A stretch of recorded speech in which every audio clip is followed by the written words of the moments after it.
Prime Video presents the Emmy Award-winning series Mr. and Mrs. Smith. Entertainment Weekly says it's the very rare reboot that both evolves and honors the original. Mr. and Mrs. Smith is awards eligible and available for Guild members at consideramazon.com and is now streaming on Prime Video. Hi, I'm Jon Lovitz, here on Don't Be Alone with Jay Kogan. And I've one piece of advice for you. Don't be alone with Jay Kogan. Welcome to Don't Be Alone with Jay Kogan. I am Jay Kogan, and you are with me. Maybe you're alone, maybe you're not alone. It doesn't really matter. I'm just glad you're here. If you have a comment, a suggestion, a question that you'd like me to ask my guest, please write into dbawjk@gmail.com. That's dbawjk@gmail.com, and I will answer you, or we'll put it on the show. Either one. Thanks for being here. Thanks for all your love and support, and please feel free to share the show with a friend. That's been very successful lately. People sharing the show to other people. Today's show is kind of a fun trip down memory lane with an old friend of mine, Jon Lovitz, the liar, the guy who says acting, is going to tell us about acting, is going to tell us about the character of the liar, going to tell us about a comedy career, and going to tell us about how serious acting is the same thing as comedic acting, only comedic acting is harder, maybe. But I think you'll enjoy the show. I'm exhausted because we just recorded it and Jon won't stop. I mean, in a good way, but also Jon won't stop. So I'm excited for you to see it. And we just recorded a 4-hour marathon show. I don't know how long the show you're about to see is, but it won't be the full 4 hours that we recorded. But I'm sure it's the choicest moments. And thanks for being here. And now here's Jon Lovitz. Don't be alone with Jay Kogan. Jon Lovitz, thanks for being here. I really appreciate it. Well, you're welcome, Jay. I've known you for quite some time, and I'm just coming around to understand you. Since 1983. I would when think we were that's both right. at the Groundlings. Yeah, that's right. And you were... And you were in an improv group with Frank and Casey. Was it Brave Antlers? Brave Antlers. Yeah. That's when I first saw you. Yeah. The thing about when you were at the Groundlings, we were in the Sunday show together. You did the liar, the character of the liar. You did a down left of the liar. That's the ticket guy. Do you know the character I'm talking about? Yes. Because you looked a little blank for a second. No, I was thinking, did I do it in the Sunday Company first or the... Did it in the Sunday Company. And it was great. Oh, I did it as a panel. No, that's what it was. We had you're right. They had a,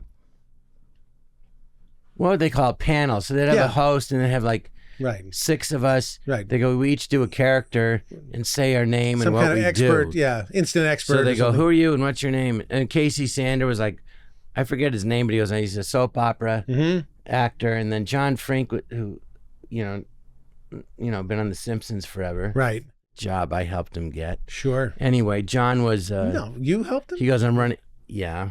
All right. You can ask Al Jean. Okay. So anyway, he was...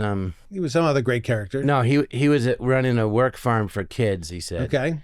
And then I was sitting next to John and I said, hello, my name's Tommy Flanagan. I'm a member of Pathological Liars Anonymous. In fact, I'm the president of that organization. Right. And then they go, all right, do you have questions? And someone said to me, how long you been lying? I go, I don't know what you're talking about. Right. They go, you said you were a liar. I go, no, I didn't. So I thought that would be funny. Sure. And then Robin Schiff was in the group. You know who wrote Romy and Michelle? I know Robin Schiff quite well. We know Robin. Yeah. So Robin pointed it out to me. She goes, no, you could have said anything. Just stay in character. She goes, you set it up perfectly. I'm like, I did? She goes, yeah. She goes, just answer me in character. Okay, so she goes, what's your favorite sport? And I went, bowling. And then it was just funny because you knew he was lying. And I couldn't believe it because, Tracy Newman was the director, and her husband at the time was Jim Dean. And Jim would always come up with really simple ideas, but they were great ideas. Yeah. Like they just, the kind you go, it's simple, but it's not that it's stupid. It was like a great idea, but it was simple, but it would write itself. You could come up with a million ideas. Right. And I went, I did it accidentally. Because I say to him, how do you keep doing that? But the liar's like, you set it up and then you go, oh, you could say anything. And it's funny. And I go, oh my God, I accidentally did it. But I had to have Robin.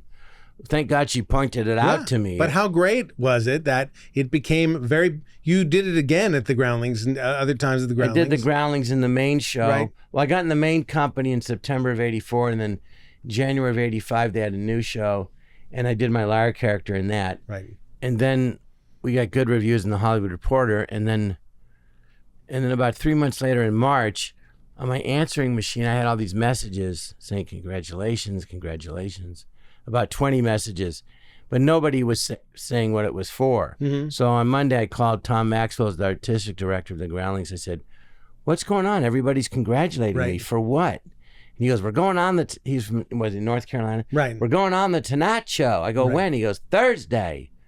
I'm like, what? Who? He goes, I want you to do your liar piece, and you and Tim Stack do the truck driver's piece, and Don Woodard and Mindy Sterling and Kane Benton doing White Man's Rap. I go, when? Thursday. I go, Thursday. We were just screaming. I couldn't believe it. That's fantastic. Well, my point, though, this is my point, was you did the liar. I heard it. It was catchy then. It was catchy at the Groundlings. People were saying that's the ticket then. I did it. They had a Groundlings 30th reunion show, and Edie McClurg, was doing her Dot Duncan, and she had me do the liar character with her. And the next day, about 10 people said, oh, that liar thing's so funny, I'm putting it on my answering machine. Yeah, they were imitating it right away. So when I left the Groundlings, I thought, well, when did you leave? At least when I was kicked out at the Sunday show, I was not asked to be in the main company. And I don't know the year. But whenever it was, I thought, well, at least I won't have to hear that's the ticket thing again. I mean, I hear it all the time, but I don't have to hear it again. It's my fault. But what happened was... I have anything to do with people imitating me. But then you went on Saturday Night Live, and everybody was doing it at the market. The Bag Boy was doing it. Everybody in the world was doing it. Yeah, the whole country, it caught on. It caught on. It's fantastic.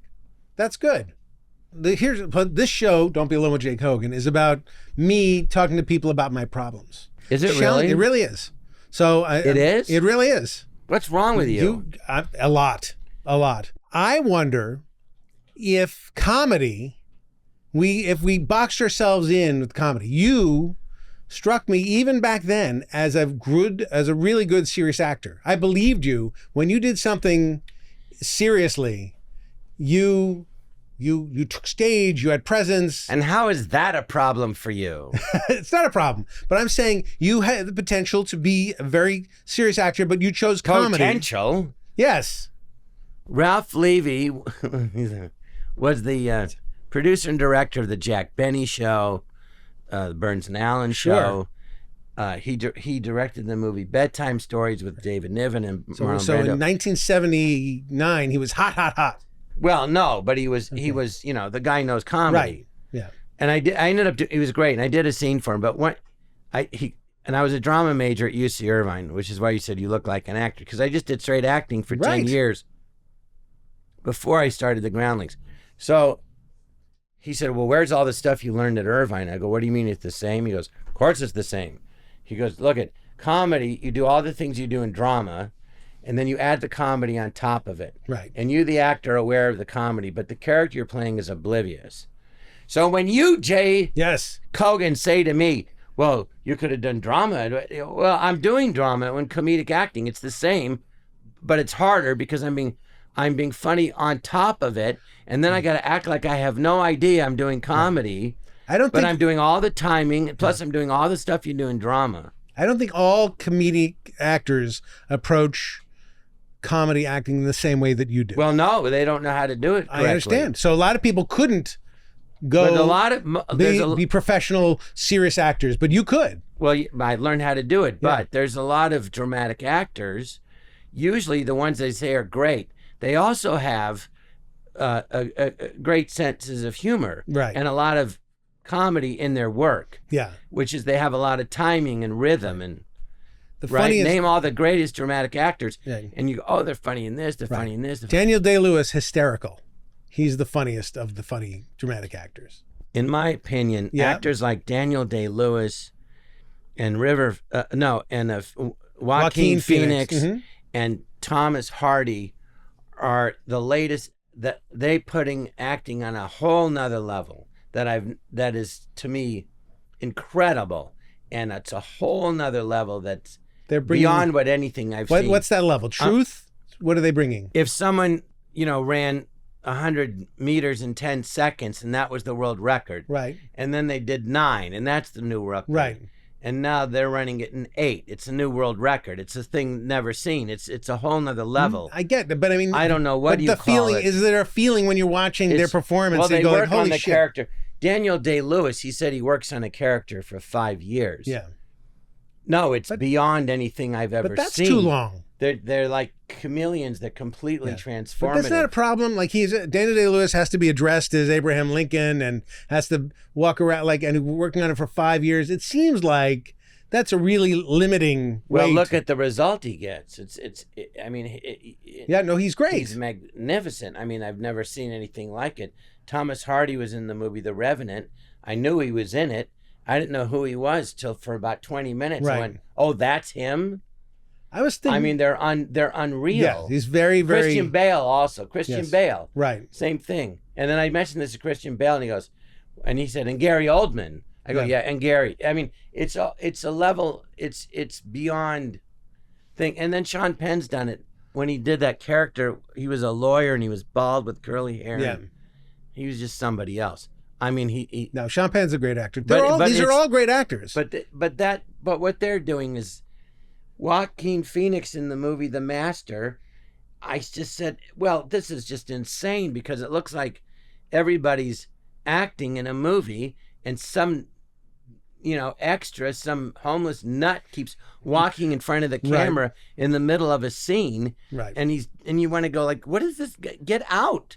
We're shooting a movie. Right. That's how great he is, or the Joker. Sure. I mean, it's unbelievable. It's I've never seen anything. The Revenant. It's extraordinary. Let me just go back to The Revenant for a second. I've just rewatched The Revenant 2 days ago.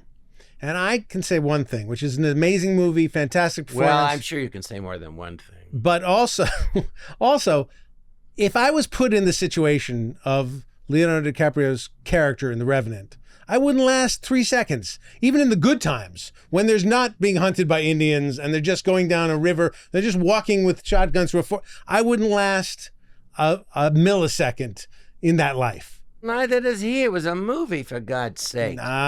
Somebody lived that life. There was some guy. But it wasn't Leo. No, I understand. But I'm just saying, like, that world was so... But the point is, you go about drama, comedy, don't even want to do drama. No, I like making...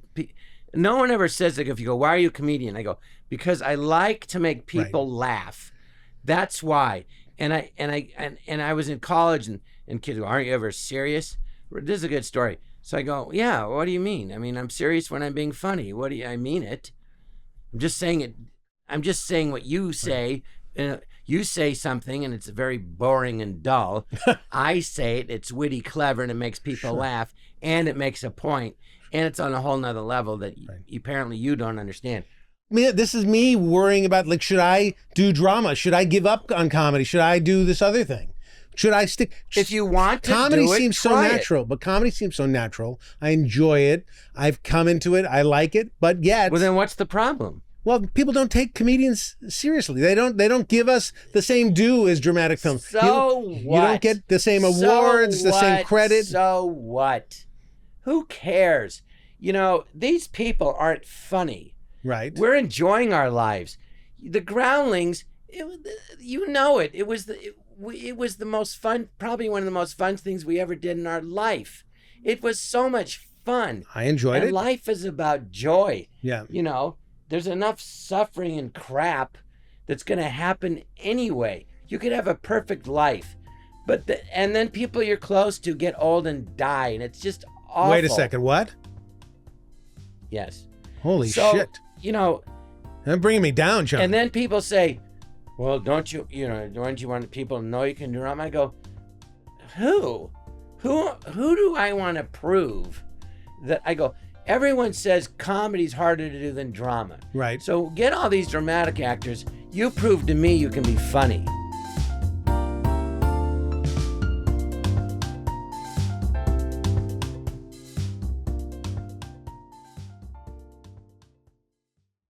Don't Be Alone with Jake Hogan is brought to you by the good people of Prime Video, presenting The Lord of the Rings, The Rings of Power. Sauron has returned. Who knew?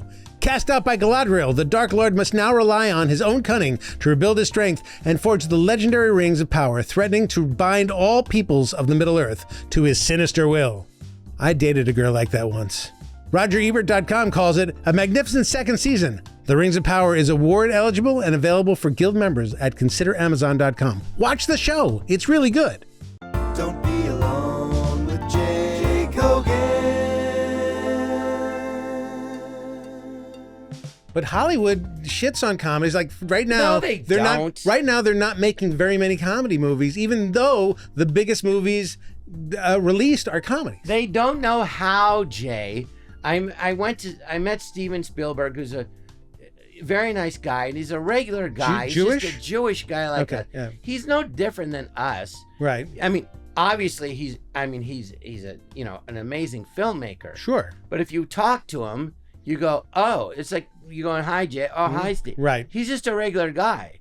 He puts his pants on one leg at a time. Well, I'm just saying he's a really nice guy, but he's just regular. You don't talk to him and go, I'm speaking to an extraordinary I said, well, you're just like a guy I grew up with. He goes, Right. yeah. Of course, if you ask him about movies, he just knows it. Right. It's like I heard Quentin Tarantino do an interview. He goes, he's just born knowing cinema. He just like knows He it. studied it. He studied it. But he just has an instinct for it beyond, Right, but- ask Quentin Tarantino. He was in an interview. He goes, oh, you got to do this. What did Quentin Tarantino say? He goes, he saw some movie and Steven Spielberg goes, yeah, it was great, but the guy's teeth were too white. It was a Western. He notices everything. Mm-hmm. I mean, he's just, and I worked with him once on a voiceover thing Quentin for a Tarantino? cartoon. No, Steven Spielberg. Oh, yeah. And as an actor, he goes, it's da-da-da-da-da. And I remember thinking, boy, this guy really knows actors and how they think. And Right. But I said to him at the time, which I never did, he goes, you think I could, someone's asked me to direct a comedy, you think I should do it? He goes, yeah, you should do it. I go, he goes, I can't do it. I go, what do you mean you can't do it? He said this. Right. He goes, I can't do, he goes, I tried. He did. He goes, 1941. He Yeah. goes, I can't do it. Right. So anyway, But- as but brilliant isn't- as he is, he says I can't do comedy. Right. He's right. He didn't do comedy. He So- doesn't know how to do comedy. He said it. So Yeah. so You're better than Steven Spielberg. That's what you're telling me right now. Because you can do comedy and he can't. That's what I'm hearing. I'm better at comedy than Okay. him. All right. Yes. Yes. All right. But I'm not saying I'm better than him I hear that you're saying you're better. Overall. at comedy. Okay. Yeah, but I'm better than most people at comedy. Well, That's what I do. You have very good confidence. That's I've always liked that about you, John. Always. Well, it's just kind of a fact. I mean, it's not. If people go, "Are you funny?" I'm like, "Yeah." They go, "Are you fast as a runner?" No. Right. But you could run It's funny. not right. I go, I could run funny, but I know I'm slow. Mm-hmm. Yeah. Well, I also But you know play I'm tennis funny. all the time. You're fast And enough I'm to play much tennis. Well, let me tell you something. All right.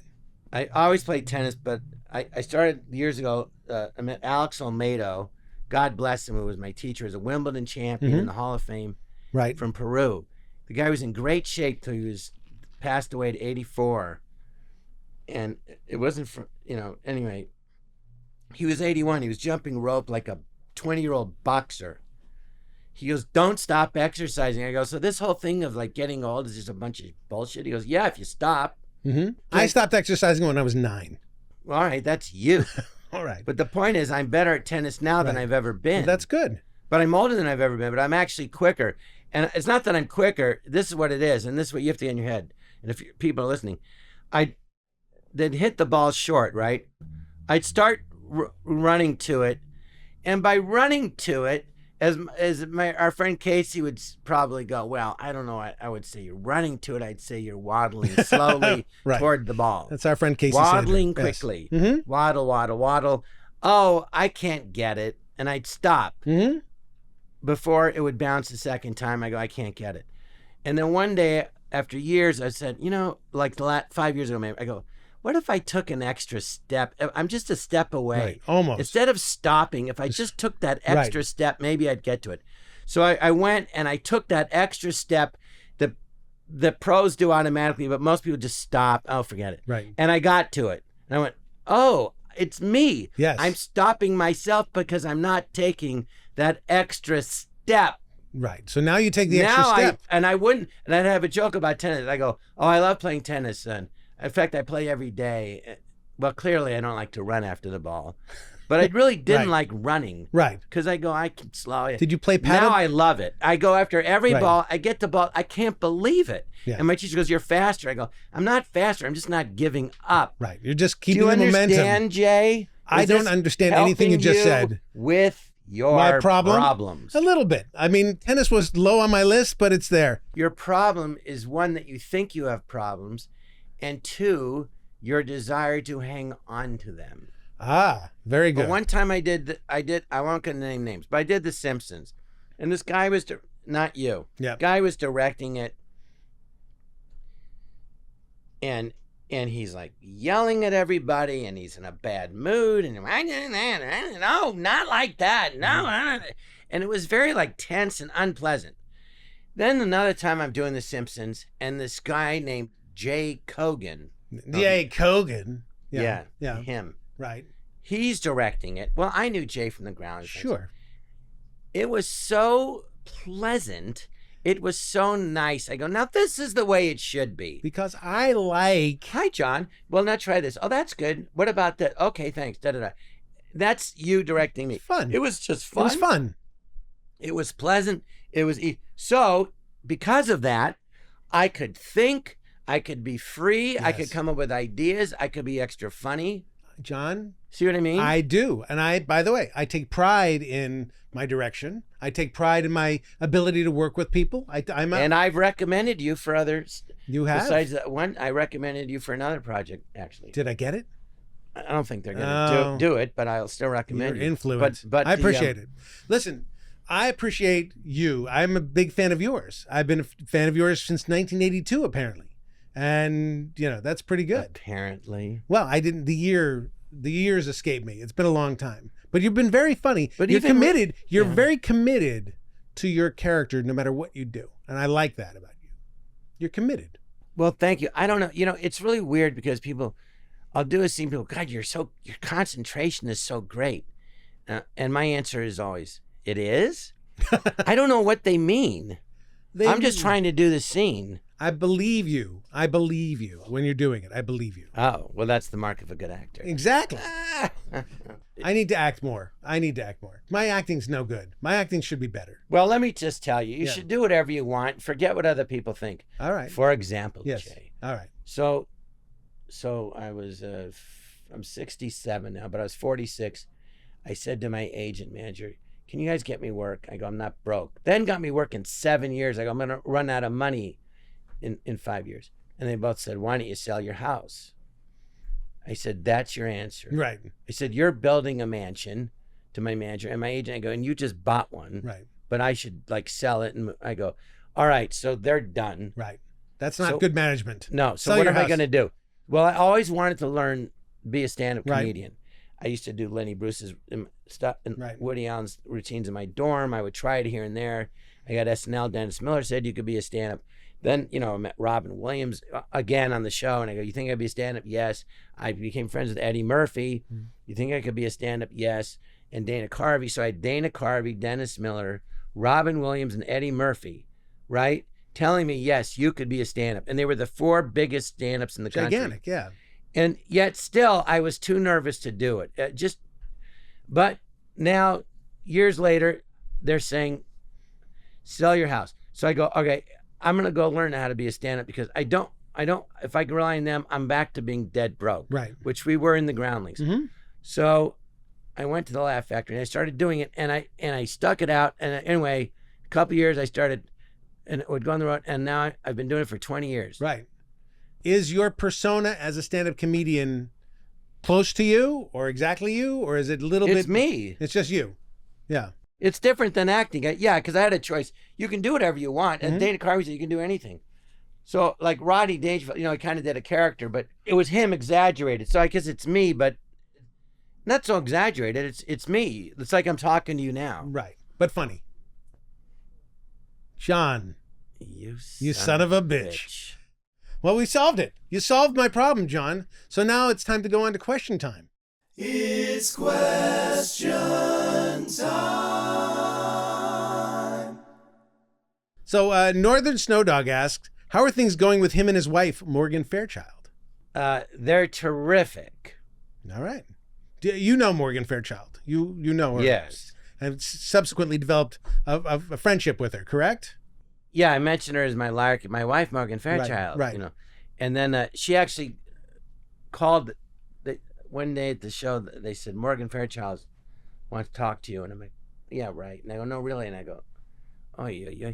Anyway, she called, and I didn't think it was her for about 5 minutes, and then I realized, oh, it is her. And she couldn't have been nicer. She's the nicest. I can't say enough nice things about Morgan Fairchild. That's great. She's everything that I thought about. Everything's opposite. Because on her TV shows, like she'd play like a real bitch and everything. Right.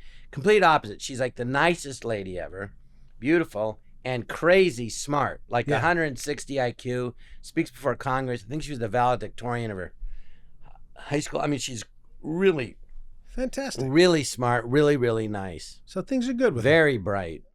Here's a question for Pio. He says, how did he get the audition to voice Jay Sherman in The Critic?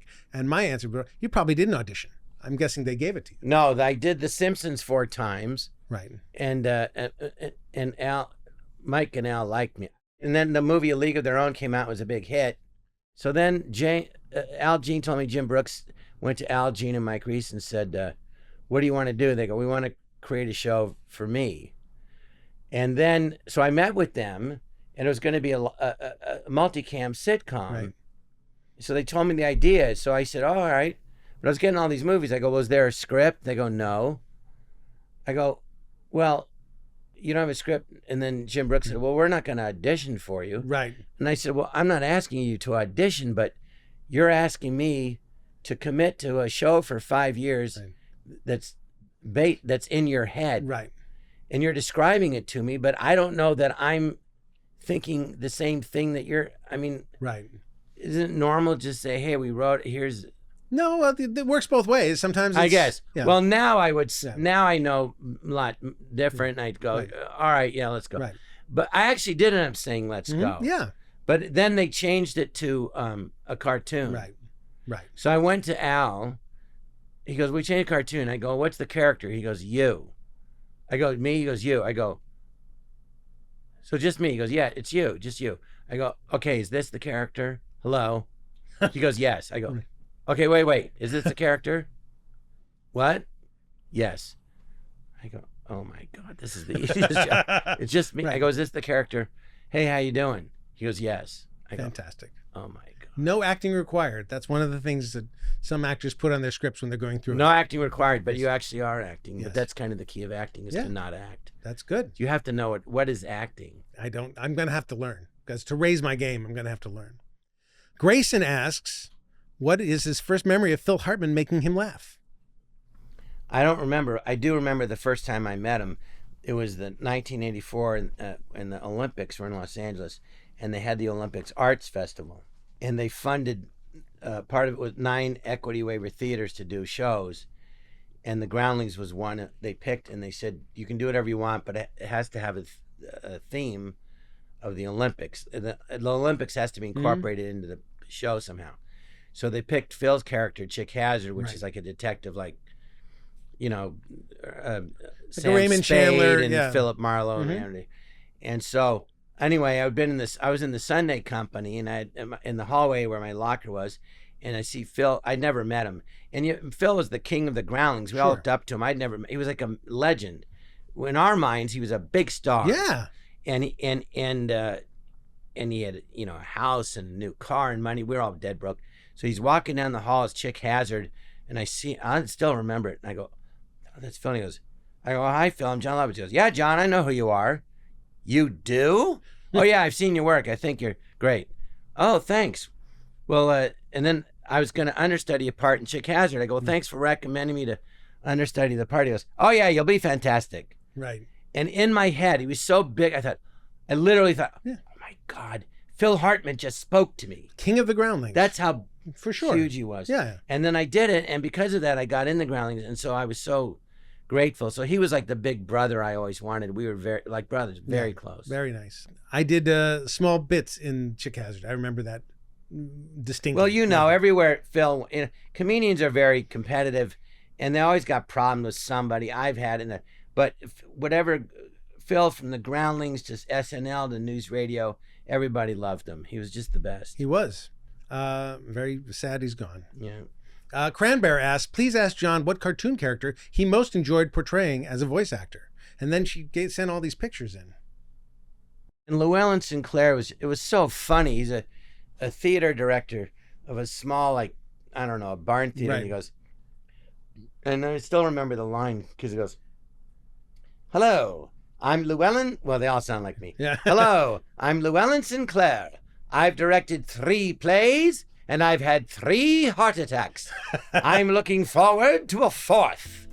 Fantastic. That's funny. And I liked Artie Ziff, of course. Yeah. Marge, please don't tell the town about what happened. And I go, you know, something like, keep it between us. I'm afraid the town could never survive. No, Marge, please don't tell anyone what happened. I go, I hope you can forgive my busy hands. But the town could never survive. I'm Artie Ziff.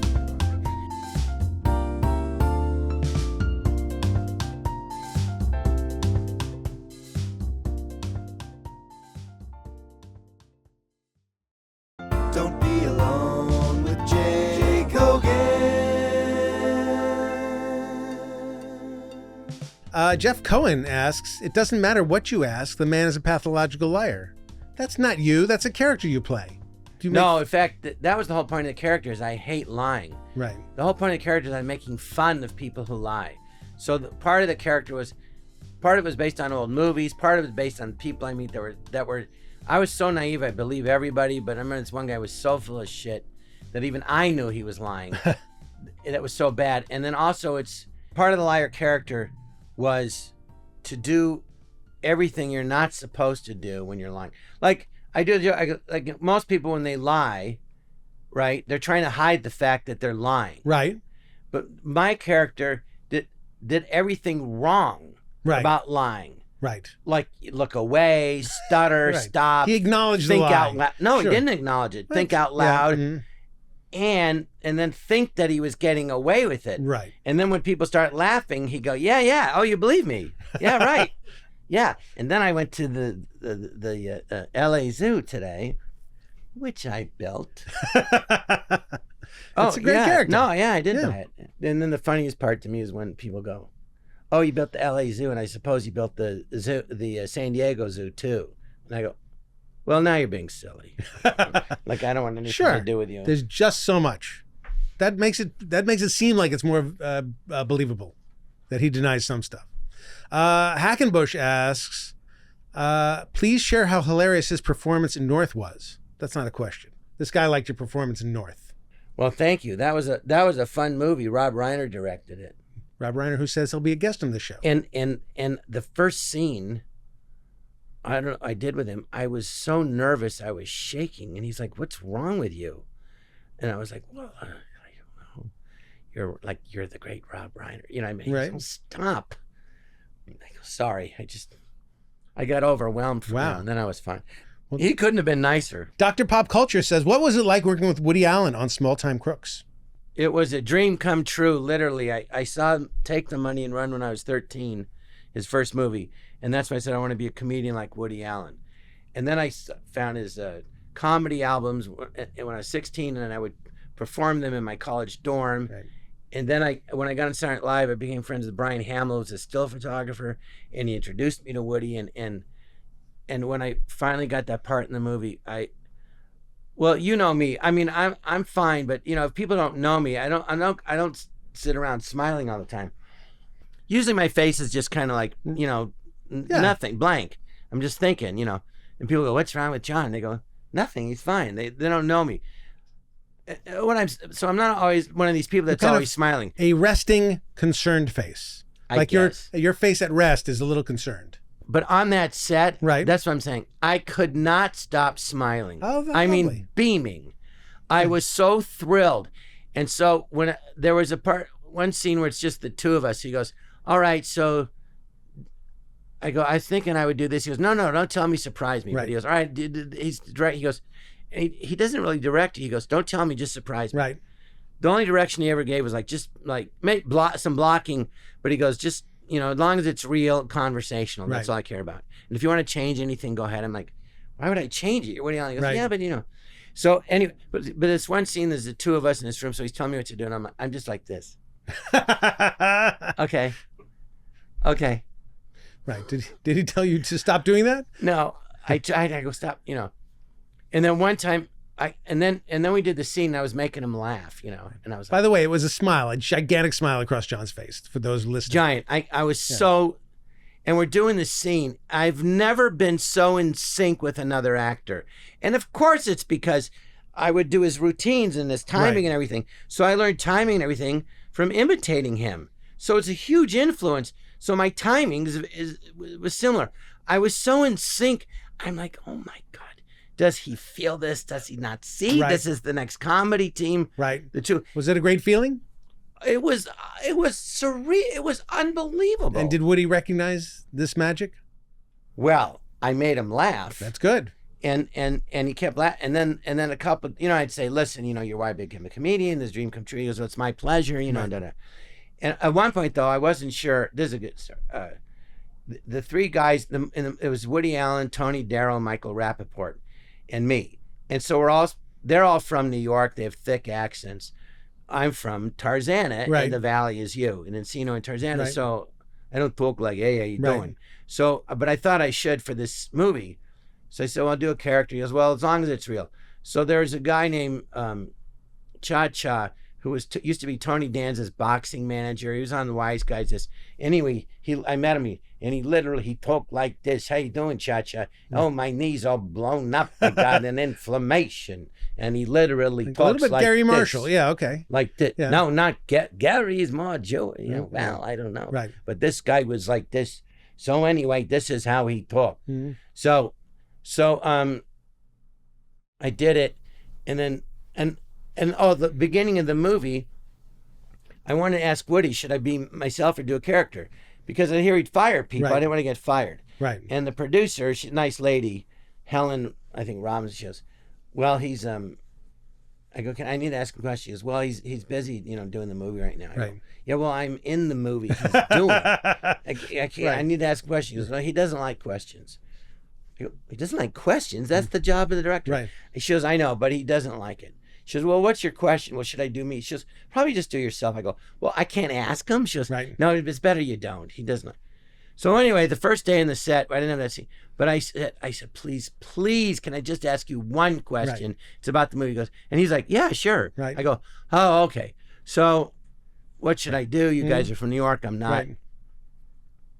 I had a thing to do with Carrie. He goes, well, as long as it's real. I go, so the next day we're shooting the scene, and then do you do it on the so voice? I start doing my lines. I go, what are we gonna do with the insurance? We got to do something. Right. So he's like, stop. He goes, right, John, come here. He goes, you know what, John? I think it's better, to not do that. Just do your. Mm-hmm. He goes, John, I think it's better if you just, you do yourself. Mm-hmm. I mean, those guys are good. He goes, but guys like us, we don't have to do that. We're already funny. And I tell people it's going to be you and me, and they think it's fantastic. And so you don't have to just do it because guys like us, we don't have to do that. Well, guys like us. So So I went back to my mark, and I thought, guys like us. Now, and I started crying because growing up, you're a kid. I when I was 8 to 15 or 7 to 15, I wanted to be Willie Mays. Right. Then I was 15, and I went, oh, I can't be a black baseball player. Right. God damn it. It didn't occur to me. I wanted to be Willie Mays. Right. He was like, I want to be Michael Jordan. I didn't even know he was black. I want to be Willie Mays. Kids are stupid. Well, you have your dreams, your idols. He was my idol, and I got to meet him. Yeah. Couldn't have been greater. And then I thought I want to be like Woody Allen. Then my dad was 12 years. Who do you think you are? Well, he goes, there's more to life than Willie Mays. When I was 12, and I'm thinking, no, there isn't. But I'm a kid. Then when I'm 19, who do you think you are? Woody Allen, So now I got Woody Allen years later saying guys like us. So Woody Allen basically was just validating my whole life choice, of course, as a comedian. Of course. So I started crying, and I started getting tears, and I go, oh shit, I got to get it together. I'm going to lose it. Right. That's amazing. And then that night I called Dana Carvey, It was like my brother, and he goes, "What was it like?" And I told him the story, and he said, "Guys like us." And Dana right away starts screaming, "Guys like us, guys like us." I go, I'm screaming, "Guys like us." I go, "Oh my God!" And he couldn't have been nicer. And then he said, we shot our scene, and then he said a couple of days later, he goes, "Hey, I just want you to know I saw the dailies, and you were really funny, and you really made me laugh." And he goes, "And I never laugh in dailies." He goes, "But I was laughing at you at the dailies. I just want you to know." That's fantastic. Like he went out of his way to let me know. That's really nice. The guys like us. I've only got that from Ted Bundy. That's it. Guys like us. That's lovely. Now it's time for listener mail. Now it's time for listener mail. Dear Jay and a guest, if fame is fleeting, what do you think people who are famous want their legacy to be? Or in the end, does it not even matter? This is what I think. Okay.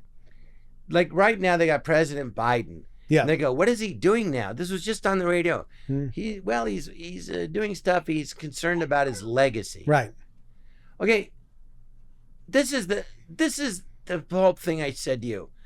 Worrying about what people are going to think about you after you're gone. Yeah. You don't know, and they're not thinking about you, and you're dead.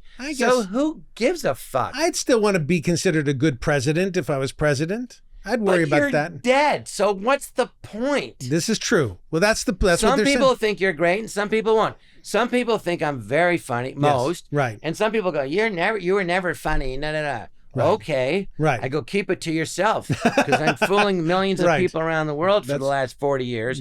But you actually get it that I'm not. But here's the thing. I agree with you. I think that fame is fleeting, and I think that the reputations are fleeting, and none of it really does matter. Fame is not fleeting. It doesn't go away. Lorne Michaels said that. The work may go away, but the fame doesn't. Yeah, people don't talk about Lunton Fontaine all that much anymore. You just did. Yeah, but not many people do. So it's like it fades away over time.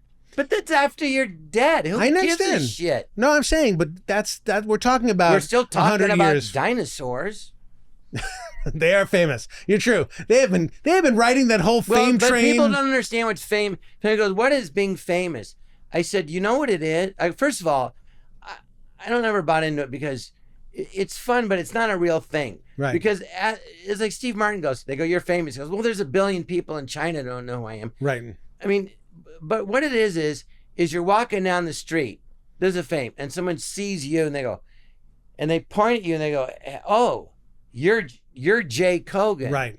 And you go, "Yeah." Right. Yeah. And then they keep it. That's what it is. People think they know you. Fame has another component, which is they think they know you. That you become, sometimes if they like you, what's great you're a friend. About it, if you do stand up, you're on the road and you can sell tickets to shows. Right. And you can and then you can do it because people are coming to your shows, right. So they hire you because the club makes money and you make money and then you make the people laugh. It's so great. fame has a commodity to it. It's some money. Yeah, but it's fleeting. I don't know what that means. It's not here forever. Go away. Well, okay. Well, we'll agree to disagree. I think that there are famous playwrights and famous actors who were alive 100 years ago. No one knows, and no one will know from now on. So that fame that does, but some people know. It dies. Yeah, it but dissipates the point at is some you're point. Dead. So what's the difference? Well, you're making two different arguments. I really wish we could get to a moment of joy. I don't know why we haven't gotten there yet. A moment of joy. My dog right here, Jerry, gives me unbridled joy and love. How long have you had Jerry? 12 years, and then the other people that have pets, they go, "Oh, my dog." I get it. It's unbelievable. But the thing about Jerry is everybody that meets him thinks he's special, not just me. Right. He's just something about him. Well, here's the thing. First of all, he knows I'm talking about him right now. Right. He's staring at me. His tail's wagging. Yeah. And he's looking at me like with love in his eyes. I mean, that's he's much really the way thinking. that Woody Allen did for you. He's as a very. No, that's a compliment. It's not the same. It's not the same. But here's the thing. Dogs are special because dogs are beautiful and dogs give love and they are, oh, look at that dog. Beautiful. Now, I bet you can't guess what kind of dog he is. You'll never guess. You'll guess wrong. But go okay, ahead, I don't know.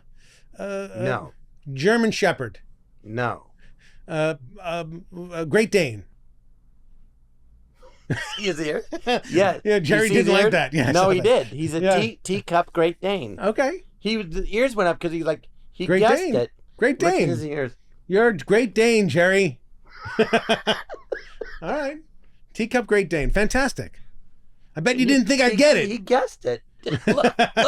On the way here, sometimes he talks. He literally said, "How do you know Jay Kogan?" Wow. I was like, "How do you know Jay Kogan?" Right. And then he flipped. He went, He's got a bad attitude. What's Jerry's bad attitude? I don't get it. Jon, thank you for being here. This has been a delight. I think we ended on a high note. I appreciate your friendship from these many years, and I appreciate. Yes, Jay. Thank you very much. Appreciate your humor. Jay, I don't think you should worry about anything. You're one of the nicest people I can't ever, help but worry. and well, that's a choice. Yeah, it is true. It is a choice. Then I suggest, do you really want to improve on it? Sure. Well, there was a great book in college. We're all reading it. Your Erroneous Zones. Okay. Sure. By Dr. Wayne Dyer. And I suggest everyone listening, if you worry a lot or you have anger, you get that book. Yeah. And it helps. It's all about dealing with all the little Now I have to worry about things reading in that life. book. And it really helps tremendously. Oh my God. All right. I'll take a look. Thank you for the advice. It could change your life. All right. Unless you're determined to hang on to your neurosis. I'm not determined. Jon, You deserve to be happy. Let me end the show. For God's sakes, let me end the show. Well, yeah. all right. I wanted to do a moment of joy again. A moment of joy. Okay, what's your moment of joy? This thing ending. Okay. So thank you for being here, Jon. Thank you for being here, my audience. Please write to me at dbawjk@gmail.com if you have any suggestions, any more questions for Jon. And also, don't be alone. Go out, have some fun with somebody, spend some time with somebody in person. It's good for you. It's good for me to spend time with my friend. We're ending. I feel such joy. Thank you, and adios. Don't be alone.